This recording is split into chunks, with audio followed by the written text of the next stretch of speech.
Hello everyone and Happy New Year 2021.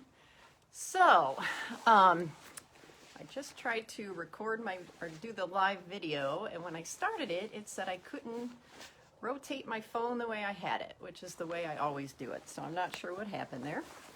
Anyway, hope you guys are having a good year so far. And I am going to, today, this is Dog Q&A 32. And today we're going to talk about unforgiveness and how it can affect your relationship with your dog. So I thought, to start the year off right, I wanted to do a video on forgiveness to help get us all off on the right foot. So give me 1 second here.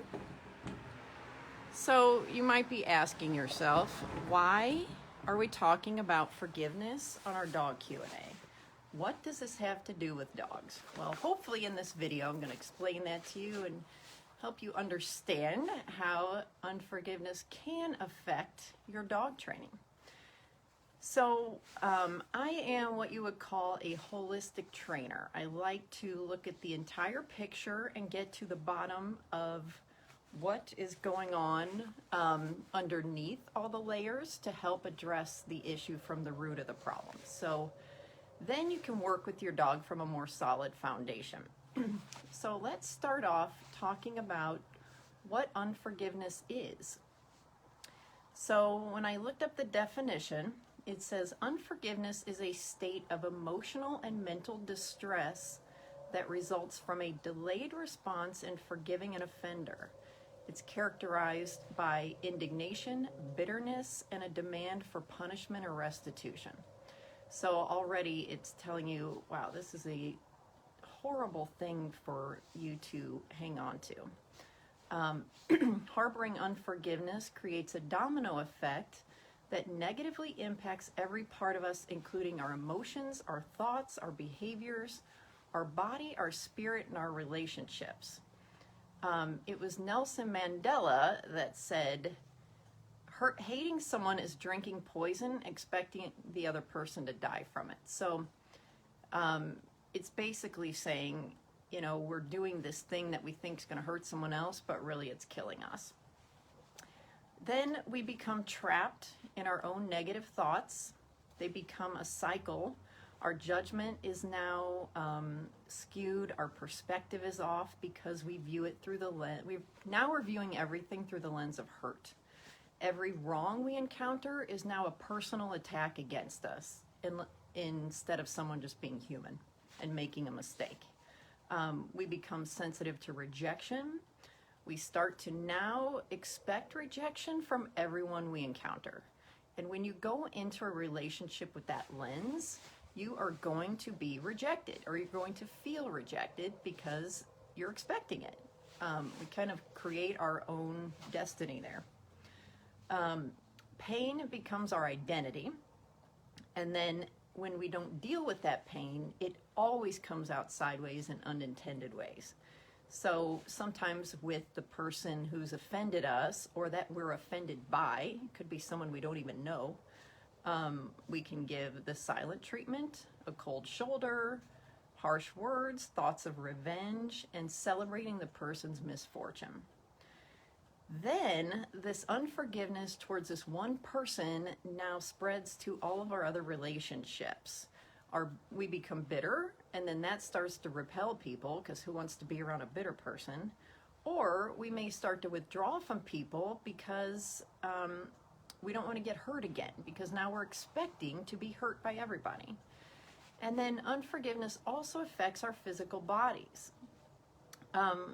Unforgiveness has been linked to high blood pressure, weakened immune systems, reduced sleep or insomnia, chronic pain, cardiovascular issues, and then it also hinders our body's ability to heal.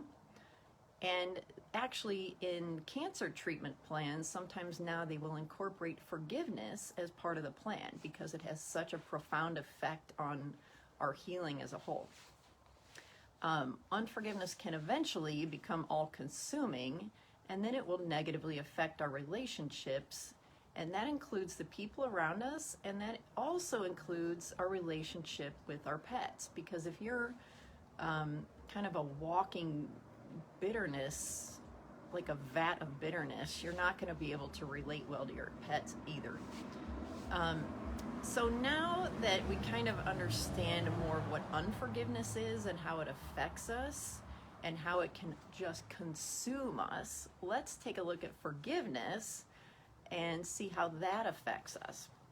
So psychologists define forgiveness as a conscious, deliberate decision to release feelings of resentment or vengeance toward a person or group who has harmed you, regardless of whether or not they actually deserve your forgiveness.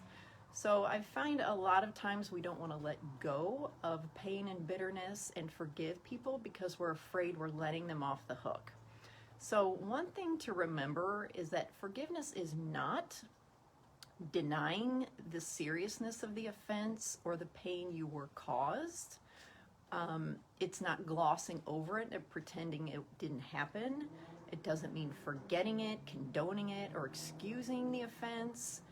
And it also does not mean you have to reconcile with the person who hurt you.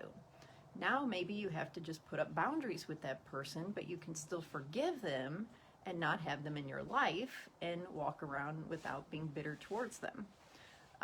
It also, if there's a legal issue, it doesn't require you to release the person from their obligation there. However, it does release you from that prison of unforgiveness.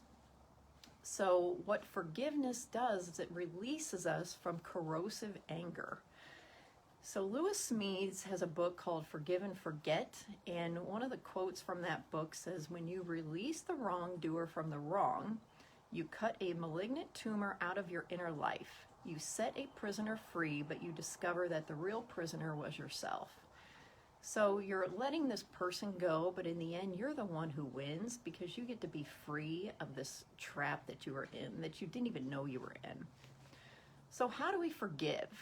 Well, one thing I always say is everyone's healing path is different. So my path will definitely look different than yours. There might be similarities, but all you can do is start down the path and just keep going, and eventually you'll get there if you are willing to try and keep pursuing forgiveness. A couple of things you can do is write a letter to the person, but don't send it. That's critical here. And be honest about how the person made you feel, and be brutally honest. But the key is to write the letter, and then once you feel like you've forgiven the person, then burn the letter. Don't send it to the person. You can talk to a counselor or a therapist or someone who can help you work through the pain of the offense and get to forgiveness. There's also something called the REACH program, which is recall the hurt, empathize with the person, give forgiveness as an altruistic gift, commit to forgiving, hold on to forgiveness. So I can put a link to this in the description below, but it's basically 5 steps to getting to forgiveness. And then here's the big thing to remember is that forgiveness is not a one-time act. You don't just one time decide, okay, I'm going to forgive this person, work through the pain, and then it's over. That is likely going to continue to keep coming up. So it's important to remember that each time this offense or this hurt comes back, you may have to go back through your steps of forgiving them again, but usually it goes faster each time. And you might get to the point where you can even choose in that moment just to let it go and be done with it. So another thing that helps is to focus on the good things in life, the things you're thankful for, and make emotional health a lifetime goal. Because if you're pursuing health in general, the forgiveness part will just naturally come along with it. But you also do have to kind of focus on each individual part at the beginning.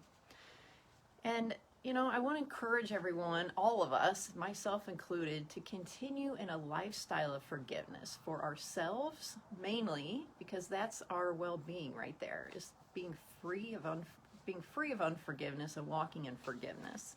And then do it for the people around you, because you're going to be a much better person. I know for myself, like, I'm a much better person when I'm not harboring bitterness and pain. And then do it for your pets, because they're going to want to be around you more. You're not going to be, your pain will come out sideways if you don't deal with it. And that will affect your pets as well. So hopefully this gives us a good starting point for our new year. Happy 2021, everybody. And may this be the year that we choose to forgive and let go of all of our past hurts as they come up, and any new hurts that may come up throughout each day and through the year and through our lives as we go on. So bless you all and happy 2021, and I will see you next week. All right, bye-bye.